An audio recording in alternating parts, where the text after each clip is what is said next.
अस्सलाम वालेकुम स्टूडेंट्स। आज का हमारा लेक्चर है electric intensity due to an infinite sheet of charge. ये गॉसेस लॉ की सेकंड एप्लीकेशन है और इसमें हमारे पास एक इन्फिनिट एक्सटेंट की जो है वो शीट है। यानी अब इसमें ये जो शीट है ये इस डायरेक्शन में और इस डायरेक्शन में लामहदूद जो है वो लेंथ तक फैली हुई है और इसके ऊपर यूनिफॉर्मली चार्ज जो है वो डिस्ट्रीब्यूटेड है। इस चार्ज की वजह से हमने electric field intensity in point के ऊपर जो है वो मालूम करनी है। ठीक है, यानी इस पॉइंट के ऊपर हमने इलेक्ट्रिक फील्ड इंटेंसिटी की वैल्यू मालूम करनी है। तो सबसे पहले हम क्या करेंगे कि हम एक कंसेप्ट इंट्रोड्यूस करवाएंगे यहाँ पे सरफेस चार्ज डेंसिटी का। सरफेस चार्ज डेंसिटी होती है actually charge per unit area. जब कोई ऐसी सरफेस हो हमारे पास जिसमें चार्ज जो है वो सरफेस बहुत ज़्यादा हो, बड़ी हो, इन्फिनिट एक्सटेंट तक हो और उसके ऊपर अनलिमिटेड चार्जेस जो हैं वो हो, तो फिर हम सरफेस चार्ज डेंसिटी का कॉन्सेप्ट यूज़ करके जो सरफेस हम कंसिडर करते हैं उसके ऊपर जो है वो जितना चार्ज होता है वो इस कॉन्सेप्ट की मदद से जो है वो हम मालूम करते हैं, जिसको कहते हैं सरफेस चार्ज डेंसिटी। यानी हम इसको जो है वो कैसे कह सकते हैं कि sigma is equal to charge per unit area. जो हम सरफेस लेंगे उसका एरिया और उसके ऊपर जो चार्ज होगा। ठीक है, तो इट मीन्स कि अगर हम बड़ी सरफेस लेंगे तो उसके ऊपर चार्ज भी ज़्यादा होगा, अगर हम छोटी सरफेस लेंगे उसके ऊपर चार्ज भी कम होगा। इसलिए ये इसकी वैल्यू जो है वो हम ये कह सकते हैं कि यूनिफॉर्म होती है। ठीक है, तो इस कंसेप्ट को जो है वो हम यूज़ करेंगे। तो गॉसेस लॉ की मदद से हमने इलेक्ट्रिक फील्ड इंटेंसिटी की वैल्यू मालूम करनी है। तो सबसे पहले जो हमारा पॉइंट P है हम उसके इर्द गिर्द जो है वो एक क्लोज गॉसियन सरफेस जो है वो क्रिएट करेंगे। तो यहाँ पे ये जो एक सिलेंडर है उस फॉर्म में हमने गॉसियन सरफेस जो है वो क्रिएट की है। एक जो है वो सिलेंडर का ये वाला हिस्सा है, एक ये और ये वाले जो है वो इसके पार्ट्स हैं। ठीक है, सिलेंडर की फॉर्म में हमने गॉसियन सरफेस जो है वो क्रिएट की है और पॉइंट P इस गॉसियन सरफेस के अंदर लाई करता है। ठीक है, गॉसियन सरफेस क्रिएट करने के बाद हमने इलेक्ट्रिक फील्ड की वैल्यू जो है वो मालूम करने के लिए सबसे पहले गॉसेस लॉ जो है वो अप्लाई करना है। तो जब हम गॉसेस लॉ अप्लाई करेंगे तो इसमें हमारे पास जो रिज़ल्ट है वो ये आ रहा है, phi E is equal to 1/ε0 times the charge enclosed by the close surface. यानी ये जो हम गॉसियन सरफेस ले रहे हैं इस सरफेस पे जितना चार्ज क्लोज है हमने वो लेना है और वो हमने किस फार्मूले से हमने मालूम किया कि sigma is equal to Q divided by A. तो यहाँ से आप कह सकते हैं कि जो क्यू है वो सिग्मा ए के बराबर है। ठीक है, तो यहाँ से हम चार्ज की वैल्यू जो है वो फाइंड आउट कर लेंगे सिग्मा ए। तो इसके बाद पुट करने के बाद हमारे पास ये इक्वेशन बन जाएगी, phi of E is equal to 1/ε0 sigma A. ठीक है, सिग्मा जो है वो सरफेस चार्ज डेंसिटी है।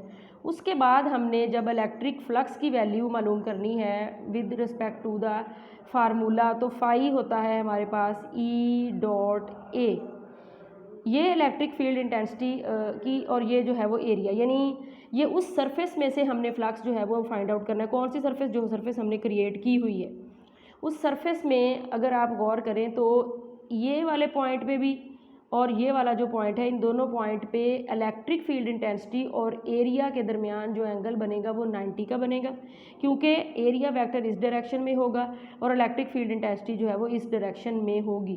तो दोनों तरफ जो है वो 90 का एंगल बनेगा, इसलिए इन दोनों सरफेसेस का जो फ्लक्स जो है वो क्या होगा? ज़ीरो। ठीक है, उसके बाद जो है वो ये वाली जो है वो सरफेस आ गई, एक ये वाली और एक ये वाली, क्योंकि पॉजिटिव चार्ज है तो जाहिर सी बात है जो इलेक्ट्रिक फील्ड इंटेंसिटी की वैल्यू है वो दोनों तरफ जो है वो कुछ इस डायरेक्शन में होगी। और उसके बाद अगर हम देखें तो जो इस सरफेस का एरिया वेक्टर है वो भी आउटवर्ड है, यानी ये अगर इस तरह वाली सरफेस है तो इसका एरिया वेक्टर भी इसी डायरेक्शन में होता है और इलेक्ट्रिक फील्ड की वैल्यू भी इसी डायरेक्शन में है, यानी दोनों तरफ यही सिचुएशन है। तो इसलिए हम ये कह सकते हैं कि यहाँ पे भी फ्लक्स की वैल्यू जो है वो ई ए होगी और यहाँ पे भी फ्लक्स की वैल्यू जो है वो ए होगी, यानी मैक्सिमम होगी। ठीक है, और उसके बाद जो है वो हम इसको फार्मूले में यहाँ पे पुट करेंगे, 2EA इज़ इक्वल टू 1/ε0।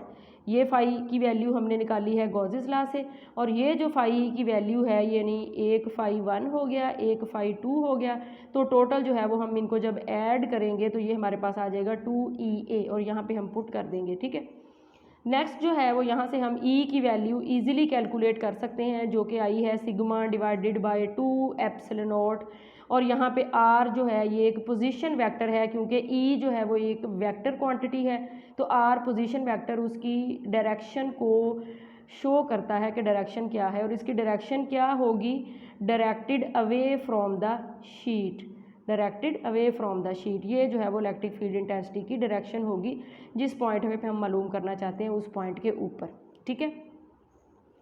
उसके बाद नेक्स्ट हमारी एप्लीकेशन है electric intensity between two oppositely charge parallel plates. यहाँ पे जो चार्ज कन्फिग्रेशन है वो हमारे पास कुछ इस तरह की है कि दो प्लेट्स है हमारे पास पैरेलल और दोनों पे इक्वल चार्ज है, इसके ऊपर पॉजिटिव क्यू चार्ज है और इसके ऊपर जो है वो नेगेटिव क्यू चार्ज है, ठीक है। दोनों मेटल प्लेट हैं और दोनों के ऊपर जो है वो ऑपोजिट एंड इक्वल चार्ज जो है वो डिस्ट्रीब्यूट किया गया है, ठीक है।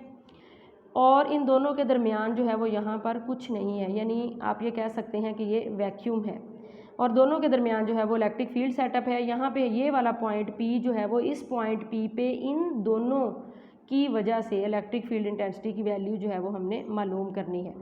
तो अब भी सबसे पहले हमारा फर्स्ट स्टेप क्या होगा कि हमने गॉसियन सरफेस जो है वो क्रिएट करनी है, और उसके बाद हमने चार्ज मालूम करना है चार्ज डेंसिटी के फार्मूले से, यानी वही फार्मूला जो है वो हम यहाँ पे लगाएंगे, क्योंकि यहाँ पे भी जो दोनों प्लेट जो हैं वो बहुत ज़्यादा, यानी आप ये कह लें कि बहुत ज़्यादा बड़ी हैं, उनकी लेंथ बहुत ज़्यादा है, तो चार्ज डिस्ट्रीब्यूट है। तो हमने सिर्फ उसी सरफेस पे लेना है जो सरफेस हम कंसीडर कर रहे हैं गॉसियन की फॉर्म में, तो इसलिए हम सरफेस चार्ज डेंसिटी वाला कॉन्सेप्ट जो है वो यूज़ करेंगे। तो यहाँ पे ये एक बॉक्स की शक्ल में हमने गॉसियन सरफेस क्रिएट कर ली है। ये बॉक्स जो है इसकी 4 साइड्स है, एक 1 और ये 2, ये 3 और ये 4। ऊपर वाली सरफेस पे पॉजिटिव क्यू चार्ज है और नीचे वाली सरफेस पे नेगेटिव क्यू चार्ज है। चले अब देखते हैं हम कि सबसे पहले जो हमारा गॉसिस लॉ है वो क्या कहता है। तो गॉसिस लॉ की मदद से जब आपने वैल्यू जो है वो इसकी निकाली तो वो हमारे पास जो है वो ये आ गई, phi of E is equal to one by epsilon naught sigma A, क्योंकि आपने क्यू की वैल्यू यहाँ पे भी क्या होगी, सिग्मा ए, सॉरी इसको आप ऐसे लिखेंगे और सिग्मा ए यही होगी। तो क्यू की वैल्यू जब इसमें पुट करेंगे तो ये हमारे पास आ गया phi of E is equal to one by epsilon naught sigma A. Next जो है वो हमारे पास हमने फ्लक्स फाइंड आउट करना है, वो जो सरफेस है उसके ऊपर फ्लक्स वाले फार्मूले से, जो कि होता है phi is equal to E dot A. अब ज़रा थोड़ा सा यहाँ पे फ्लक्स वाला कॉन्सेप्ट यूज़ करेंगे। देखें, जो इसकी हम ये कह सकते हैं कि जो इसकी अपर जो है, ये वाली जो साइड है ये उस प्लेट मेटल प्लेट के दरमियान में रखी हुई है, यानी जो गॉसियन सरफेस हमने क्रिएट की है उसका ये जो अपर पार्ट है वो मेटल प्लेट के अंदर से गुजर रहा है। और याद रखें इलेक्ट्रिक फील्ड मेटल के अंदर से नहीं गुजरती, ठीक है। तो इसलिए यहाँ पे तो फ्लक्स की वैल्यू होगी 0। और अगर ये दोनों साइड अगर आप देखें तो ये पैरेलल जा रही हैं इलेक्ट्रिक फील्ड के, तो इट मीन्स इनका एरिया वेक्टर कुछ इस डायरेक्शन में होगा, इसका भी और इसका भी। तो ज़ाहिर सी बात है यहाँ भी फ्लक्स 0 होगा और यहाँ भी फ्लक्स 0 होगा। अब रह गई ये वाली साइड, इस वाली साइड पे फ्लक्स जो है उसका जो है वो मैक्सिमम होगा, फ्लक्स मैक्सिमम होगा, क्योंकि इलेक्ट्रिक फील्ड लाइंस भी इसी तरह से गुजर रही हैं और जो एरिया वेक्टर है वो भी इसी डायरेक्शन में है। तो इसलिए हम कह सकते हैं कि यहाँ पे जो फ्लक्स की वैल्यू होगी वो होगी ई ए। तो हमारे पास चारों साइड का जो फ्लक्स है वो सम होके कितना आया, ई ए, और ये वाली वैल्यू जो है वो हम अपनी पहली इक्वेशन में पुट कर देंगे, ठीक है। इस इक्वेशन में जो है वो हम पुट कर देंगे, यहाँ वाले ई ए आ गया, तो हमारे पास ई की वैल्यू जो है वो आती है सिग्मा ओवर एप्सिलॉन नॉट, ठीक है। तो जब भी अब ये दो प्लेट्स क्योंकि एक दूसरे के साथ पैरेलल हैं, तो आप दोनों पैरेलल प्लेट में हर जगह पे इलेक्ट्रिक फील्ड की वैल्यू एक जैसी ही होगी, यानी आप कहीं भी इलेक्ट्रिक फील्ड की वैल्यू लेंगे, यहाँ लेंगे, जहाँ भी लेंगे ये वैल्यू जो है वो एक जैसी जो है वो होगी, ठीक है। यहाँ भी ले सकते हैं, यहाँ भी, हर जगह ये वैल्यू एक जैसी होगी, ठीक है। और इसकी डायरेक्शन जो है वो क्या होगी, ये वाला जो है वो डायरेक्शन के लिए आ गया वेक्टर फॉर्म में, ये वाला स्केलर फॉर्म में आ गया, ये वाला वेक्टर फॉर्म में, और जो आर पोजीशन वेक्टर है ये इसकी डायरेक्शन को शो करता है, जो कि यूनिट वेक्टर है, नॉट पोजीशन, यूनिट वेक्टर है, ठीक है। तो ये हमेशा होती है पॉजिटिव से लेके नेगेटिव तक, यानी इलेक्ट्रिक फील्ड की वैल्यू पॉजिटिव प्लेट से लेके नेगेटिव तक जो है वो होगी, ठीक है। तो ये थी हमारी दो एप्लीकेशंस जिसमें हम मुख्तलिफ कन्फिग्रेशन की वजह से हमने इलेक्ट्रिक फील्ड की वैल्यू जो है वो फाइंड आउट की। चलें जी, अल्लाह हाफिज़।